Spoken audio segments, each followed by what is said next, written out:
মনে রাখবেন, এই দেশে যারা ঠেলা চালাইয়া ভাত খায়, হাজিরা কইরা খায়, মাটি কাইটা যারা উপার্জন কইরা খায়, কথা বুঝে আসছে না নাই? মালিবাড়ি বুধবার দিন মালিবাড়ি বাজারে মানুষের বস্তা পিঠে টাইনা টাইনা 300 টাকা 200 টাকা হাজিরা দিয়া বিকাল বেলায় বিবি বাল বাচ্চা নিয়ে যারা খায়, আমার রাসূল বলেছেন ওই গরিব মানুষগুলি আল্লাহর বন্ধু। সুবহানাল্লাহ। ওই গরিব মানুষগুলি 500 বছর আগে জান্নাতে যাবে। মারহাবা কোন মারহাবা। গরিবদের প্রতি নবীর কত ভালোবাসা ছিল। হাদিস শরীফ আমি একটা হাদিস শোনাই। একদিনের ঘটনা, এক সাহাবা নবীর সাথে মুসাফা করলেন। ও যুবক বন্ধু, নবীর সাথে মুসাফা করলেন, কথা কি নাম হইতেছে? নবীর সাথে মুসাফা করলেন। মুসাফা কইরা এই সাহাবা মনে মনে মনে মনে ভাবছে, আরে আমি বিশ্ব নবীর সাথে মুসাফা করার চান্স পাই না, আজকে যদি নবীজির হাতে মুসাফা করার চান্স পাই, আমি বিশ্ব নবীর হাত ছাইরা দিব না। কারণ নবীর হাত যে সাহাবার সাথে মুসাফা হয়ে গেছে, ওই হাত জাহান্নামের আগুন হারাম হয়ে গেছে। ও যুবক বন্ধু, যে চেহারায় নবীকে দেখছে, ওই চেহারা জাহান্নামের আগুন হারাম হয়ে গেছে। এক নজরে দেখলে যারে, এক নজরে দেখলে যারে, দোজখ হারাম হাশরে। মারহাবা কোন মারহাবা।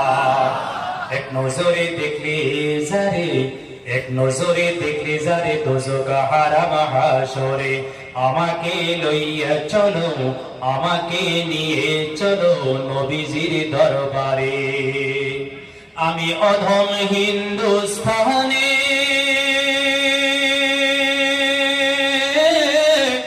তুমি নবী মদিনাতে।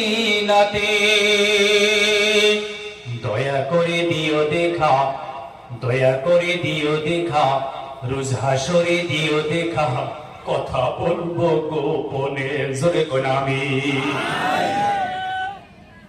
আমার যুবক বন্ধু, ও কলিজার টুকরা মুরব্বী বাবাজিরা, এই সাহাবা নবীর সাথে মুসাফা করে হাত ছাইরা দেয় না, ধইরা রাখছে ধইরা রাখছে। নবীর আদর্শ ছিল, নবীজির যদি কেউ হাত ধরতো, ওই ব্যক্তি আগে না সরাইলে নবী আগে হাত টান দিতেন না।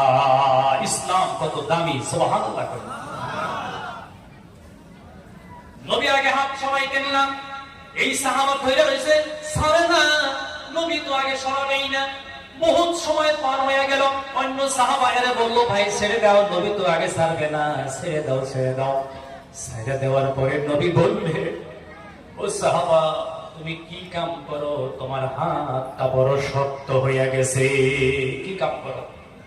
এই সাহাবা বলেন, ইয়া রাসূলুল্লাহ, ইয়া হাবিবাল্লাহ, ও আল্লাহর পয়গম্বর, আমার ঘরে বুড়া মা আছে, বুড়া বাবা আছে, বয়সস্থ বৃদ্ধ আছে আমার ঘরে, আমার মা বাবা, আমার ঘরে বিবি বাল বাচ্চা আছে। নবী গো, ওদেরকে উপার্জন করে খাওয়াবার জন্যে সকাল থেকে বিকাল পর্যন্ত আমি পাথর টানা কাম করি, আমি নিজ হাত দিয়ে উপার্জন করি নবী গো,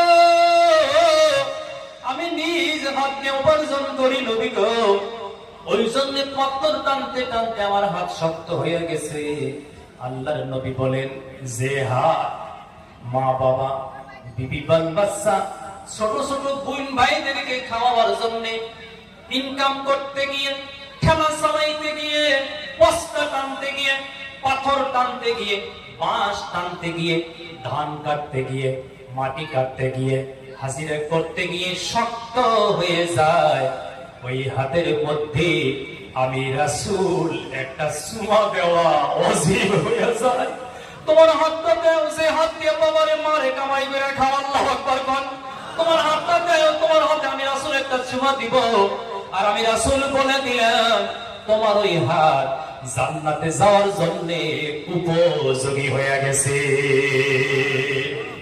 মনে রাখবেন মুসলমান, সকাল ঘর থেকে বের হয়ে গেলেন, মার কাছে দোয়া নিলেন, মা দোয়া কইও, আমি কামে যাইতেছি, গুয়াহাটিতে কামে যাইতেছি, মা আমার জন্য দোয়া কইও।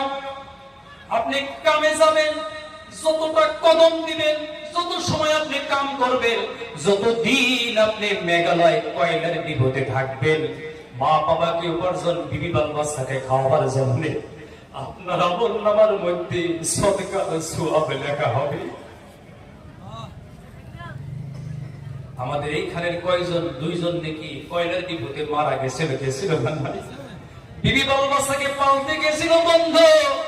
মনে রাখবেন, সত্যিকারে ওরা যদি মা বাবারে খাওয়াবার জন্য, বিবি বাল বাচ্চাকে ভরণ পোষণ দেওয়ার জন্য সালাং যায় মারা গেছে, কিয়ামতের মাঠে ওরা শহীদের কাতারে দাঁড়াবে।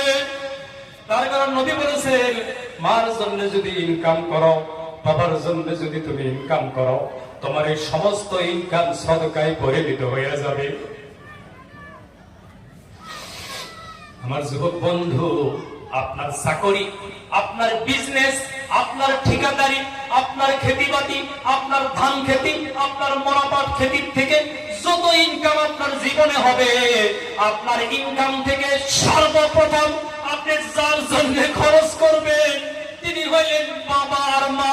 আল্লাহু আকবার বলেন। বাবা মার জন্য আগে খরচ করতে হবে, পরে আপনি অন্যের জন্য করতে পারবেন। আপনার সম্পত্তি হোক, খরচের হক আগে কার? আপনাদের মুখ দিয়া বলেন। টাকা পয়সা কার জন্য আগে খরচ করবে? পৃথিবীতে একটাই বস্তু, সেটা মা বাবা। তাম পৃথিবী শেষ হয়ে যদি যায়, কারো কাছে যদি বাবা মা বেঁচে থাকে, তার জন্য তাম পৃথিবীটাই আছে। কথা ঠিক না ঠিক? যাদের ঘরে নাই তারা বুঝে, হাজার ব্যথা বেদনার ঔষধ হইল মা। কথা ঠিক না ঠিক?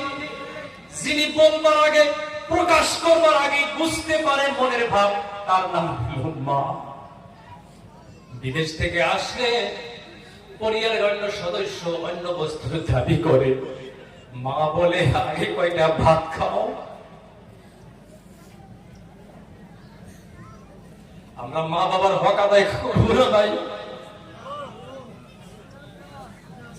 যাদের মা যাদের বাবা কবরে চইলা গেছে, তারা কেমনে হক আদায় করবেন?